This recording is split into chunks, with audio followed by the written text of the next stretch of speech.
Donc bonjour tout le monde, je vous retrouve aujourd'hui pour une vidéo vlog. Donc ça va être la présentation du terrarium de mes serpents, également de nos 4 serpents à mon copain et à moi qui sont 4 corn snakes et de quelques petits trucs qu'on utilise pour en prendre bien soin. Donc mes serpents sont dans notre sous-sol, donc dans le fond dans notre chambre. Puis comme vous voyez, il y a 2 vivariums de geckos léopards, mon incubateur qui est là, un autre vivarium de geckos et mes aquariums à poissons qui sont là. Donc le vivarium est celui-ci, c'est mon copain qui l'avait acheté pour son premier serpent dans le temps. C'est le Medium Low de Exoterra. Là j'ai rajouté une lampe exceptionnellement, j'ai rajouté celle-là pour la vidéo qui normalement est sur ce vivarium-là juste pour qu'on voit mieux. La lampe qu'on a d'habitude c'est celle-ci de Exoterra. Donc là, mon chum avait mis la pince, mais on s'en sert pas. On a ici le petit thermomètre, hydromètre de Exoterra. Donc ça prend l'humidité, puis ça prend également la température en Celsius.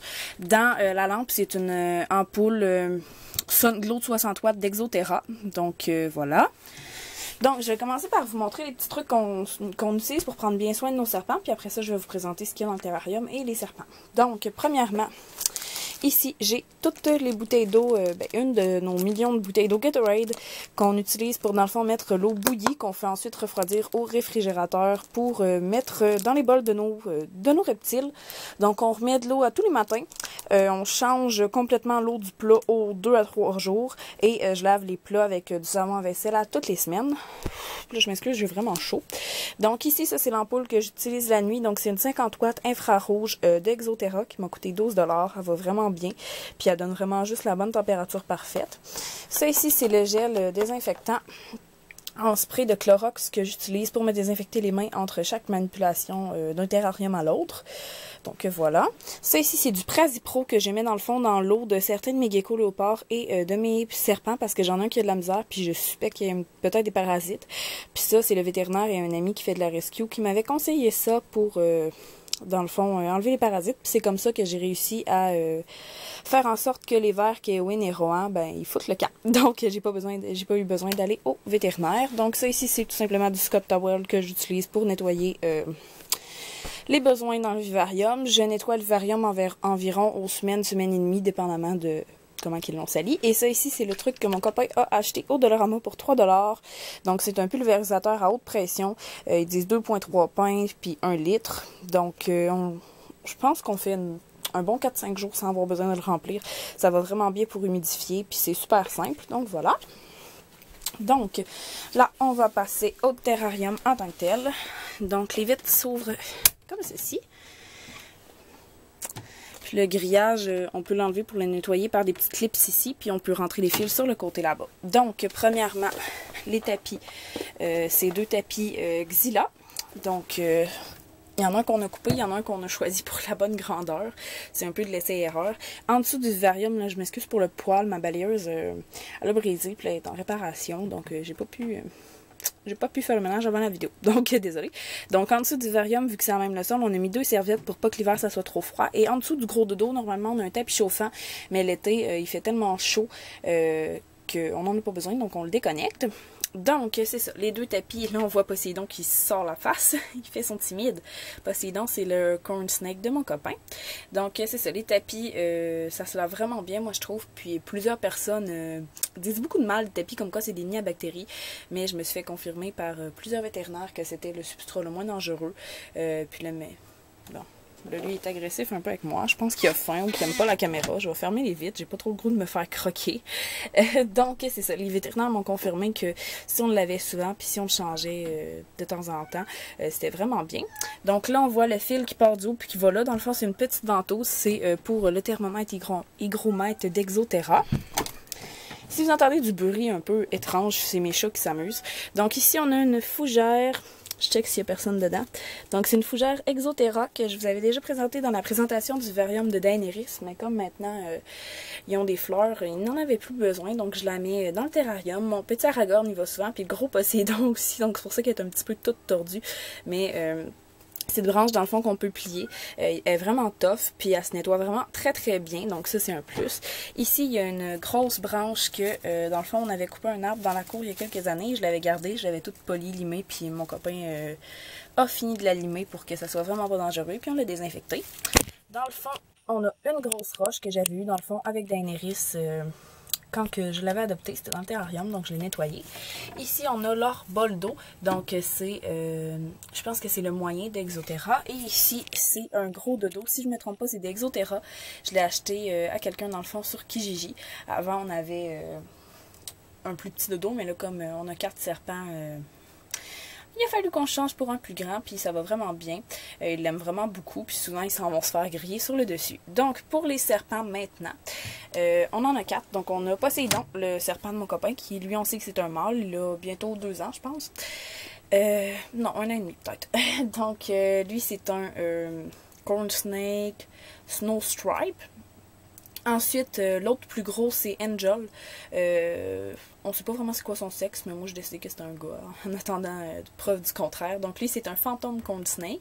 J'ai aussi, bon, là, Poséidon est vraiment sénile aujourd'hui. Donc, on a aussi Aphrodite, qui, elle, est une albino. Je sais pas si elle est reverse ou pas. Vous me le direz si vous le savez. Donc... c'est ça, elle, j'ai décidé que c'était une fille. Puis mon plus petit, c'est Aragorn. Aragorn, il est vraiment très très petit. Il y a eu beaucoup de problèmes ces temps-ci. Il a régurgité des souris, donc il y a eu beaucoup d'ajustements avec son alimentation. Mais là, il a recommencé à engraisser. Donc tant qu'il maigrit pas ou qu'il fait pas... qui continue d'aller bien, je vais pas voir le vétérinaire, mais je le pèse à tous les jours pour être sûr qu'il maigrisse pas. Donc lui, je m'inquiète un petit peu. Puis là, je voulais vous montrer les serpents, mais j'ai comme un peu peur de me faire croquer. Donc je vais aller mettre mes gants. Parce que c'est ça. Puis pour ceux qui sont contre la cohabitation des corn snakes, moi je dis qu'il faut regarder dans chacun des cas. C'est sûr que des king snakes, on peut jamais mettre ça ensemble parce que c'est carnivore, ça se mange entre eux autres. Mais les corn snakes, c'est une race quand même douce et docile. Donc nous, à chaque nouveau serpent, ce qu'on a fait, c'est qu'on a fait une présentation sur une grande surface, comme un lit. Comme par exemple ici, ou un divan, ou des choses comme ça. Ensuite, on les a mis dans la boîte de transport, puis on les a supervisés pendant plusieurs heures. Puis ensuite, on les a mis dans le terrarium en même temps, puis on avait tout changé le setup du terrarium pour pas qu'il y ait le moins possible de possessivité envers le territoire. Donc, puis on les a surveillés encore là un bon 2-3 heures dans le terrarium. Donc, c'est ça. Puis dès qu'ils sont arrivés, ils sont ensemble là, depuis qu'ils sont tout petits. Puis ça va très bien. Puis même s'il y a des différences de grosseur, tout va bien. Puis comme nous, on nourrit dans une boîte de transport, il n'y a pas de problème avec la nourriture. Puis je donne toujours un bain. Puis j'attends une bonne demi-heure avant de remettre les serpents après qu'ils aient mangé. Donc il n'y a pas trop de risque que les autres sentent la souris sur eux autres. Puis même à ça, ils n'ont jamais eu de comportement agressif les uns envers les autres. On a même eu un African House Snake à un moment donné. Puis il était avec... Aphrodite puis Angel avant qu'on ait les autres, puis ça allait super bien. On a eu un rat snake aussi, puis tout a bien été, puis ils s'aimaient vraiment beaucoup. Donc voilà. Donc là, je vais essayer de vous les montrer. Je vais me servir de la pince pour lever le dodo. Donc la pince, c'est une Xyla, c'est la pince pour les nourrir, pour nourrir les geckos.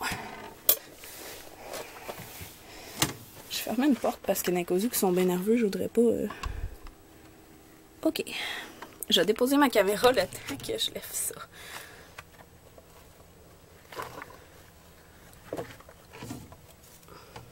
Ok, on y est arrivé, puis j'ai pas perdu de doigt. Non, je niaise, mais c'est juste que ça me tenterait pas de me faire mordre live là.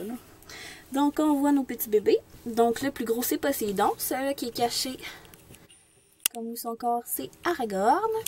Ici, la rouge, c'est Aphrodite. Puis en arrière, on a Angel. Donc, Poséidon et Aragorn sont souvent ensemble, puis Aphrodite puis Angel aussi. Donc, ça veut dire qu'il faut avoir des fois un petit peu de comportements territoriaux quand on avait des mâles. Mais à date, on dirait que les hormones se sont pas manifestées encore. Donc on en regarde tous les jours. Puis s'il y a des problèmes, évidemment, on va les séparer. Ça se peut qu'on ait des bébés, évidemment. Ça aussi, on s'y attend. Puis on compte agrandir le terrarium bientôt. Donc en prendre un plus grand, vu que là, nos bébés, ils grandissent beaucoup. Donc voilà.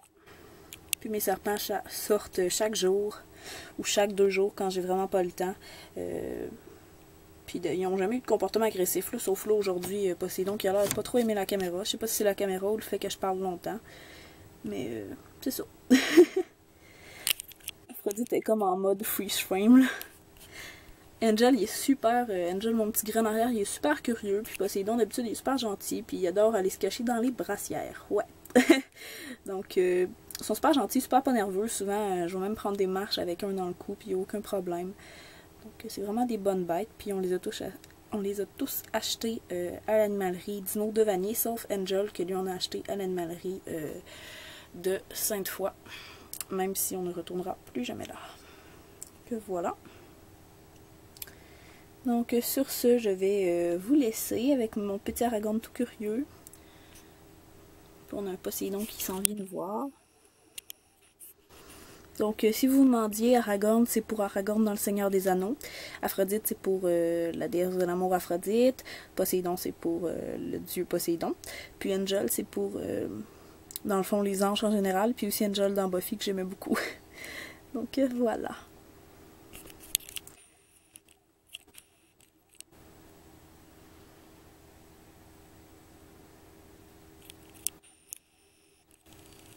Aphrodite est comme tout écrasé. On a un petit Aragorn, il fait souvent ça, il est super curieux. Poséidon, comme vous voyez, c'est le plus actif de la gang. Excusez-moi pour le zoom, là, je m'amuse un petit peu trop aujourd'hui. Donc sur cette belle note avec mes gros bébés, je vous dis bye bye et à bientôt dans une prochaine vidéo les amis. Bye!